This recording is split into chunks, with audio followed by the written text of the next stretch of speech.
तो आज हम बना रहे हैं बीफ नली निहारी, जो कि बनाने में बहुत ही आसान, जायके में बहुत लाजवाब और वो भी घर के मसालों से तैयार। तो चलिए हम रेसिपी स्टार्ट करते हैं। बिस्मिल्लाहिर्रहमानिर्रहीम। मेरी प्यारी प्यारी बहनों, राजदुलारी बेटियों और तमाम व्यूवर्स को मेरा सलाम और ढेरों दुआएं और RKR फूड्स में खुश आमदीद। तो आज मैं आपके लिए एक बहुत ही मज़ेदार और आसान झटपट रेसिपी लेके आई हूँ, जो कि है बीफ निहारी की। अब देखने में तो ये बहुत निहारी का नाम है जी, कोई शायद बड़ी मुश्किल सी है, लेकिन बनाना इसको बहुत ही आसान है। तो चलिए मैं आपको बताती हूँ कि इसमें क्या क्या इंग्रेडिएंट्स जो हैं वो इस्तेमाल होंगे। सबसे पहले तो हमने गाय के गोश्त की ये जो है 2 रान की जो हड्डियाँ बड़ी ले ली हैं, जिसमें कि ये गुद्दा होता है और मिल्क होती है, तो ये इस्तेमाल होता है। और आधा किलो जो है वो गोश्त ले लिया है। गोश्त की बोटियाँ थोड़ी सी बड़ी होनी चाहिए। इसके अलावा इसमें जाएगा 1 कप घी, आधा कप जो है दही और 1.5 टीस्पून जो है वो लहसुन, 1 टीस्पून जो है वो अदरक। इसके अलावा लाल मिर्च, नमक, सूंठ और हल्दी। 2 टीस्पून लाल मिर्च है, 1 टीस्पून नमक। नमक जो है बाद में हम एडजस्ट करते हैं, इसलिए पहले से थोड़ा डालते हैं। और 1 टीस्पून हल्दी है और ½ टीस्पून जो है वो सूंठ है। तो ये इब्तदाई इंग्रेडिएंट्स हैं, और जो निहारी के इंग्रेडिएंट्स हैं वो मैं इसके बाद बताती हूँ। तो सबसे पहले हमने हाफ ऑयल जो है वो डालना है कुकर में। तो ½ कप मैंने इसमें घी शामिल कर लिया। और अब सबसे पहले ये जो छोटी बोटियाँ हैं मैं इसमें ये वाली डालूंगी जी। तो ये जो छोटी बोटियाँ हैं इनको हम पहले फ्राई करते हैं जब तक इनके अच्छा सा कलर आ जाएगा। और इसके बाद जो है वो जो 2 बड़ी हड्डियाँ हैं वो उसको फ्राई करेंगे, क्योंकि उनको हिलाना जलाना ज़रा मुश्किल होता है। जब तक ये फ्राई हो रही हैं तो हम जो है दूसरा मसाला तैयार करते हैं। तो गोश्त को फ्राई करते साथ साथ ही हम इसका मसाला भी तैयार करते हैं। एक चीज़ जो मैं इंग्रेडिएंट्स में बताना भूल गई है वो है प्याज। तो ये तकरीबन 1.5 कप प्याज है तकरीबन, और ये डालेंगे हाफ जो है मैं इधर मसाले में डालूंगी और हाफ जो है वो कच्चा बाद में इसके साथ शामिल कर दूंगी। तो इसको हमने गोल्डन करना है। जब तक ये गोल्डन होगा इसमें, और उसके बाद फिर लहसुन अदरक का पेस्ट शामिल करेंगे और बाकी मसाले डाल के तो इसका मसाला तैयार करेंगे। तो जो छोटी बोटियां थी उनको मैंने फ्राई कर लिया है, गोश्त का पानी खुश्क हो गया। अब दोनों बड़ी हड्डियां भी डालकर मैं उनको फ्राई कर रही हूँ। तो अब इनको भी इसी तरह से फ्राई कर लेंगे जब तक इनका भी पानी अच्छी तरह से खुश्क हो जाए और इन पर कलर आ जाए। तो ये 2 बड़ी थी इसलिए मैंने इनको अलहदा से डाला ताकि आसानी से इनको पलटा जा सके और फ्राई किया जा सके। तो ये अब देखें हमारा प्याज जो है जो तकरीबन गोल्डन हो गया। अब इसी स्टेज पे हम इसमें लहसुन अदरक का ये जो पेस्ट है ये भी शामिल कर देंगे और इसको तकरीबन पौना मिनट या 1 मिनट जो है वो इसको फ्राई करेंगे जब तक इसमें अच्छी सी खुशबू आ जाएगी। फिर हम इसमें बाकी मसाले शामिल करेंगे। तो ये देखें लहसुन और अदरक ने खुशबू छोड़ दी है और अच्छी तरह से फ्राई हो गया है। अब इसमें हम थोड़ा सा पानी का छींटा लगाएंगे और उसके बाद नमक मिर्च मसाला जो है वो शामिल करेंगे।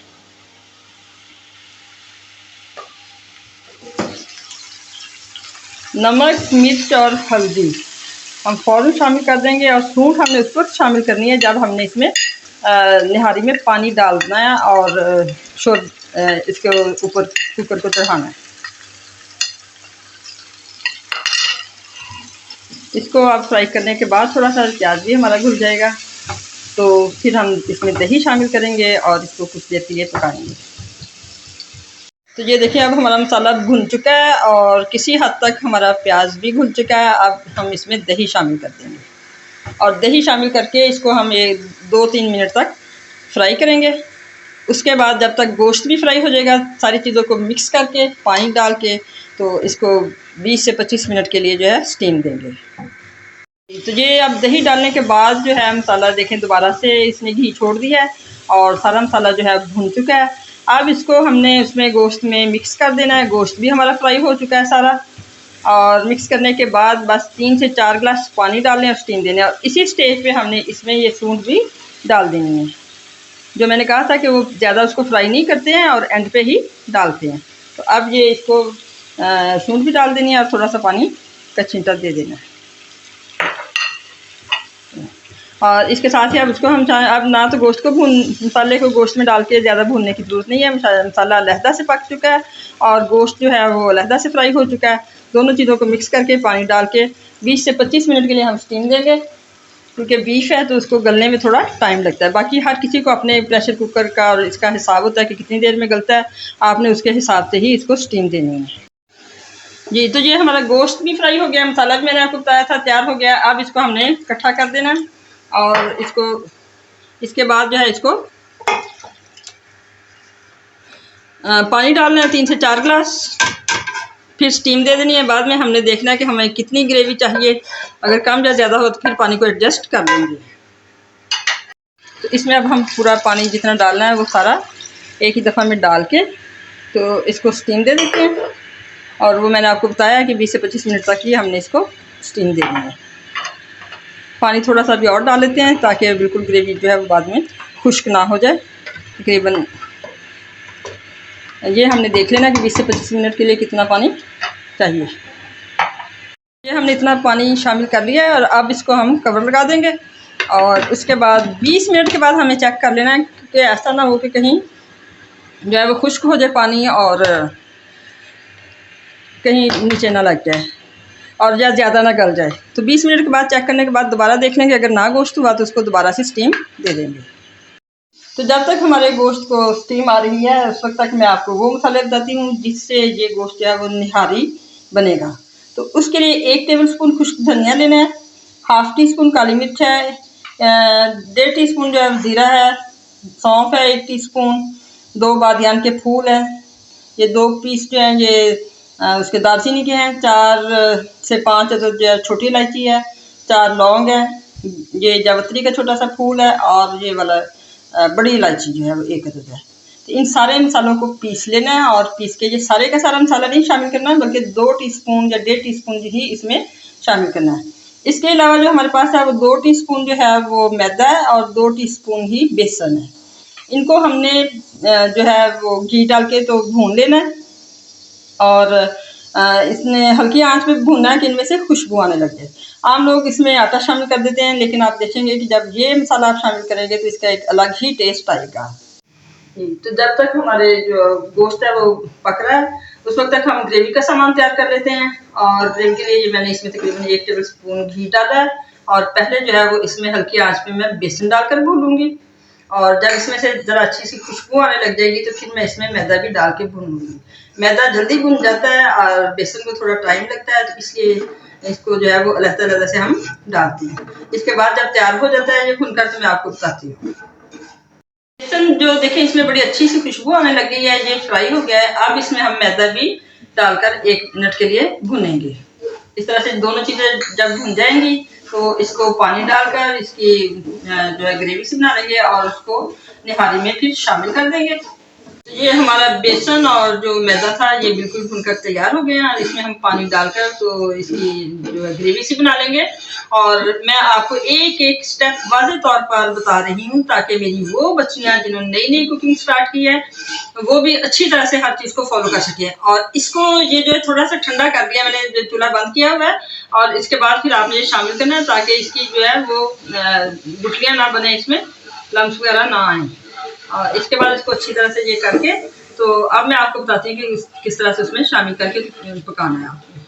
तो ये देखिए गोश्त हमारा जो है वो पककर तैयार हो चुका है सारा तकरीबन, और ये इस तरह से इसमें से ये मसाला है। इसके ऊपर से हम पहले घी उतार लेंगे थोड़ा सा। उसका मकसद ये है कि जब हम इसमें ये डालेंगे आटा और बेसन जो है तो जब पकेगा तो वो तरी जो है एक दम से गायब हो जाती है, इसलिए ये एंड पे डिश आउट करते वक्त जो है वो हम इसमें डालेंगे। तो इसको टेढ़ा करके पहले हम इसमें से अज़ाफ़ी घी जो है वो निकाल लेते हैं। इसके साथ ही हम इसमें ये ग्रेवी शामिल करेंगे और साथ ही जो मसाला था उसको मैंने थोड़ा सा रोस्ट करके तो ग्राइंड कर लिया है और 1.5 टीस्पून वो भी शामिल कर दूंगी और इसको 10 मिनट के लिए तकरीबन हल्की आंच पे पकने के लिए रख देंगे और हमारी निहारी तैयार हो जाएगी। तो मैंने आपको एक स्टेप क्लियर बताया ताकि मेरी वो बच्चियाँ जिन्होंने नई कुकिंग स्टार्ट की है वो भी अच्छी तरह से निहारी जो है वो बना सकें। बेशक फर्स्ट टाइम जो बना रहा है वो भी अच्छी तरह से बना सकें। तो अब इसके साथ ही हमने ये इसमें शामिल कर देना और ये घोल शामिल करने के बाद अब मसाला भी शामिल करके तो इसको दोबारा से हम 8 से 10 मिनट के लिए पकने के लिए छोड़ देंगे। और साथ ही इसमें हम ये मसाला भी जो बनाया था वो 1.5 टीस्पून इसमें शामिल कर देंगे। और अगर आपने मेरे चैनल को अभी तक सब्सक्राइब नहीं किया तो प्लीज़ सब्सक्राइब कीजिए लाइक कीजिए और वीडियो पसंद आए तो इसको ज़रूर शेयर कीजिएगा। चलिए अब इसको 10 मिनट के लिए हम हल्की आंच पे पकने के लिए रख देते हैं। तो ये हमारी निहारी जो है ये तकरीबन अब बिल्कुल तैयार है। और जब हम इसमें बेसन वगैरह या आटा जो भी शामिल करना था डालने के बाद करते हैं तो ये इस तरह से थोड़ी वाइट सी लुक नज़र आने लग जाती है। इसमें आपने बिल्कुल भी नहीं घबराना, इसीलिए हमने तरी उतारी थी। ये 3 सब्ज़ मिर्चें ये सिर्फ मैं गार्निशिंग के लिए ही इसमें डाल रही हूँ, वैसे नहीं। तो इस स्टेज पे हमने इसमें ये जो घी पहले से ही उतार लिया था वो शामिल करेंगे। तो ये देखें इसकी कितनी प्यारी लुक बन जाएगी। और इसी तरह से यही जो भी चीज़ें जो चने हैं या जो कुछ भी इस तरह से हम बनाते हैं और जिसको हमने थोड़ा सा पतला करके बनाना होता है तो उसमें इसी तरह से ये घी वगैरह जो है वो एंड पे शामिल किया जाता है। कोई लोग बाद में तड़का बना के डाल देते हैं और कोई पहले से उतरा हुआ ही डाल देते हैं। तो चलिए अब डिश आउट करके आपको दिखाते हैं। ये हमारी निहारी की फाइनल लुक तैयार हो गई है। देखने में भी बहुत लजीज है और बहुत ही जायकेदार है और बहुत अच्छी खुशबू इसमें से आ रही है। आप जब भी बनाएंगे तो यकीनन आप याद रखेंगे। और इसके साथ ही दुआएं दीजिए, दुआएं लीजिए, मोहब्बत कीजिए और हमारे से मोहब्बत का इजहार चैनल को सब्सक्राइब कीजिए और बेल आइकॉन का बटन दबा दीजिए। अल्लाह हाफिज़।